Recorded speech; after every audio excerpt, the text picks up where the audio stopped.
Assalamu alaikum. Today I'm going to share with you some common parenting mistakes that sometimes we all fall into them.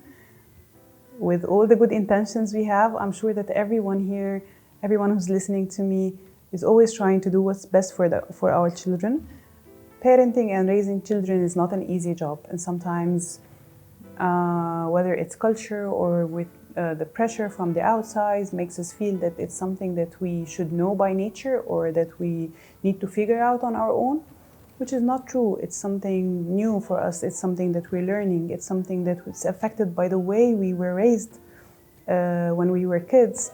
So it's always a good idea to stop and try to question the ways we're using and try to figure out if there are better ways to help our children, especially if we feel that what we've been using is not working in any field. So if we've been trying to help our children learn something for so long over and over and saying the same instructions over and over every single day and it's not been working, so we can't keep trying the same way and expect different results. We need to try new ways, to try new approaches to help the child learn better. The whole point of parenting and discipline is teaching the child to behave better. This is the whole point of discipline. The whole point of parenting is to connect with the child and be there for them and help them through whatever they're going through and make them achieve their potential and make them believe in themselves and allow them to have room to explore things and learn about life and be successful and live to their values and challenge the things they're facing every day and make good friends and enjoy their life and stand up for what they believe in. So it's not an easy job. So let's take some time to notice what we might have been doing and it's not been helping our children. So one of the common mistakes that has a negative impact on the child without us noticing is comparing our children to other children, whether to their siblings, to their cousins, to their friends, to other kids at school, to other kids that we know. As we've mentioned before, every child is different and unique in their own way, and God has created each of us very different and has special abilities and special characteristics and special personalities. So it would be unfair to try to compare one child to another. Sometimes I hear parents saying things like, well, our eldest is just exactly like we want her to be. She's perfect. She does everything we ask her to do. But the younger one, well, she is not as compliant, not as helpful, not as much of a hard worker as her sister is, even though we're doing the exact same thing. So given that we're doing the exact same thing and it's not working, this tells us even more that the other child is different. Anyone who has more than one child has experienced seeing them and from the very first day how they might be different in so many ways. So it's a good opportunity to stop and ask, are we telling our children that we're comparing them to someone else or not? And even inside our heads, are we expecting from them to live up to specific standards, whether we know it or expect it or have seen it with a different sibling, or are we comparing them to their friends or other kids, what other kids are doing? And a big part of this problem is that the child learns to value themselves by comparing themselves to others. Even if it's a positive comparison, by the way, it's not helpful because I learned that my value depends on how I compare to others. We always encourage the child to compare themselves to themselves. So am I getting better at something? Am I today better than yesterday? Am I this week better than last week? Am I this year getting better at sports? I'm better than last year. So they focus on themselves and don't worry about what others are doing. Another common mistake is criticizing a lot and putting down and labeling.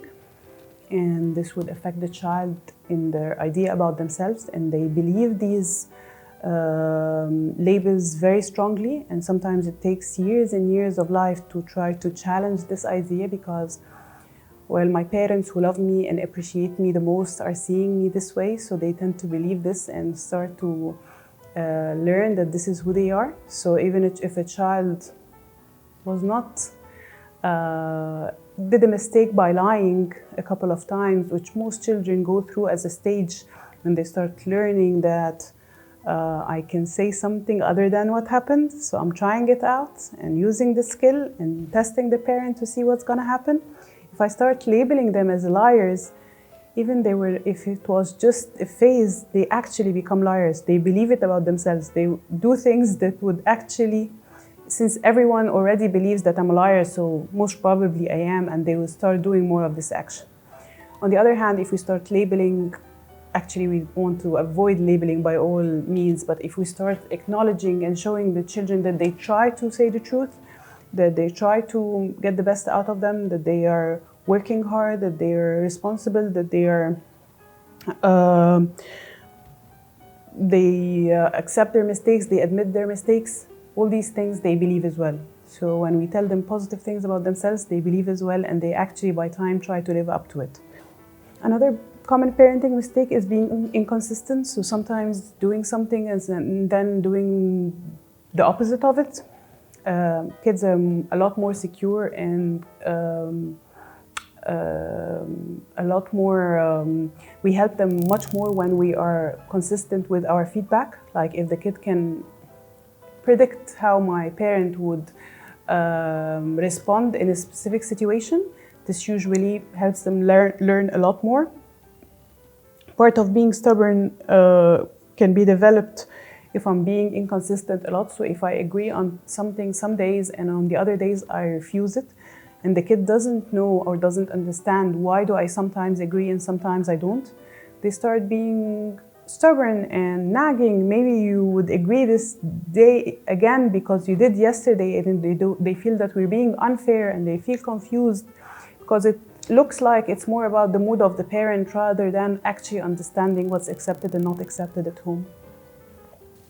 Another common parenting mistake is dismissing emotions, like telling the child you're not supposed to feel this way, like telling a boy, for instance, which is sometimes common, you're not supposed to be, a man is not supposed to be scared, a man is not supposed to cry.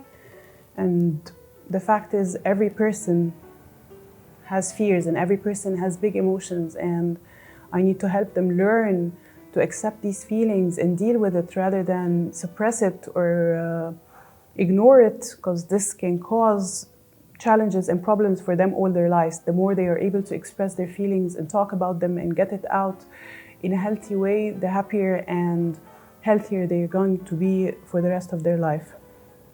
Another common mistake is focusing on the negative behavior.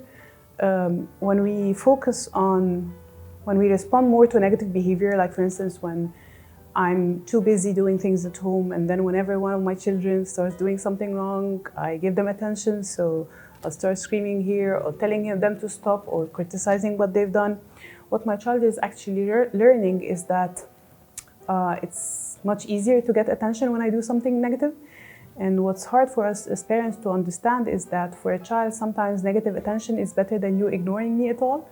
So if it's the only way to connect with you, if it's the only way to get your attention is to make something wrong, I would sometimes, without even choosing, I'll focus on doing the bad things because it's much easier to get your attention with a negative thing. The last thing I'm going to mention today is an example of common parenting mistakes is withdrawing love when my child did something bad.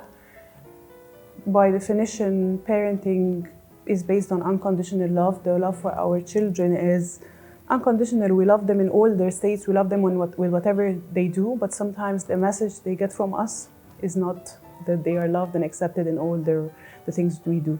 When we tell them we love you because you did the right thing, so we're making the love conditional.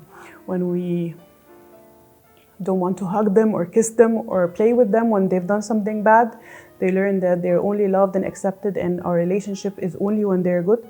So they learn that they need to be good to be accepted and loved. They don't get the message that they are loved and accepted in any way, which is very important for their mental health and for their confidence and for self-esteem and for our relationship with them.